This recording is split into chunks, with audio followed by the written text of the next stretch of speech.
ટોંડલ છે આનો નાર્કોનો ટેસ્ટ હતો અને નાર્કોનો જે ટેસ્ટ છે આની આખી પ્રક્રિયા 8 તારીખથી 13 તારીખ સુધીનો જે ટાઈમ હતો આમે આખી જે પ્રોસિજર છે આખી પ્રોસિજર કમ્પ્લીટ થઈને અને આજે આનો નાર્કો ટેસ્ટ થઈ ગયો છે.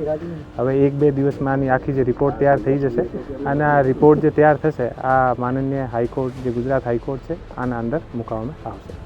પ્રશ્નાવલી તૈયાર થઈ હતી, કેટલા પ્રશ્નોની યાદી તૈયાર થઈ હતી?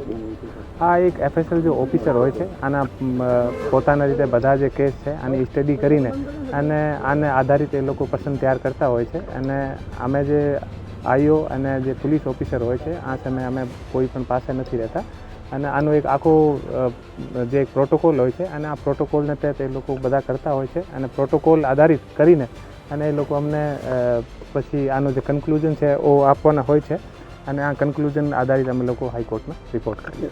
બીજા કોઈના અત્યારે અમે આની જે અમને રિપોર્ટ મળશે આ રિપોર્ટ આધારિત હું આગળની જે વસ્તુ છે એ જોઈશ. જે નાર્કોની છે એમાં એવું હાઈકોર્ટનું પણ એવું વર્ડિક હતું કે તપાસનીશ અધિકારી કે પોલીસ અધિકારી જ્યાં નાર્કો થતો હોય ત્યાં ન રહી શકે કે આવી ના શકે.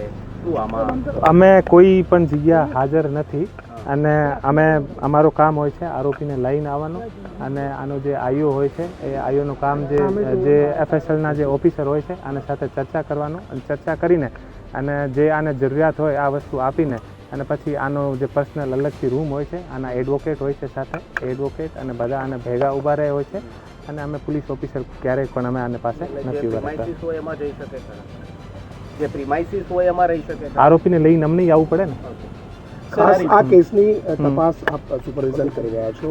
શરૂઆતમાં જે CCTV સામે આવ્યા હતા એમાં પોલીસ તરફથી પણ CCTV જે ડિક્લેર કરવામાં આવ્યા ચોક્કસ એન્ટ્રીના જ CCTV હતા, એક્ઝિટના CCTV એવું નહોતા. એમાં તમને કઈ તપાસમાં ધ્યાન આવ્યું છે કે રાજકોટ પોલીસે પણ એમાં કઈ ગફલત કરી હોય એવું?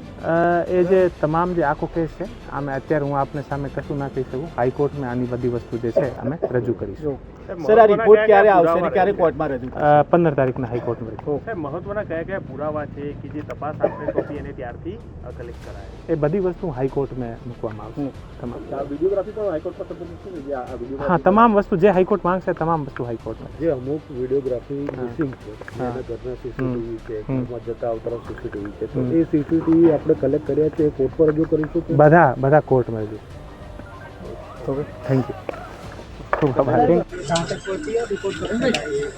माननीय हाईकोर्ट की तरफ से हमें जो तपास मिली थी, जांच मिली है, उसी की जांच चल रही है और वो पूरी जांच है वो वैज्ञानिक रूप से हो. इसके लिए इसमें नार्को टेस्ट करवाया गया है और नार्को टेस्ट की जो तारीख थी वो 8 तारीख से 13 तारीख तक का हमें समय मिला था और आज नार्को टेस्ट पूरा हो गया और 1-2 दिन में जब इसकी रिपोर्ट आएगी उस पूरी रिपोर्ट की स्टडी करके और गुजरात हाईकोर्ट के अंदर उसको प्रेजेंट किया जाएगा.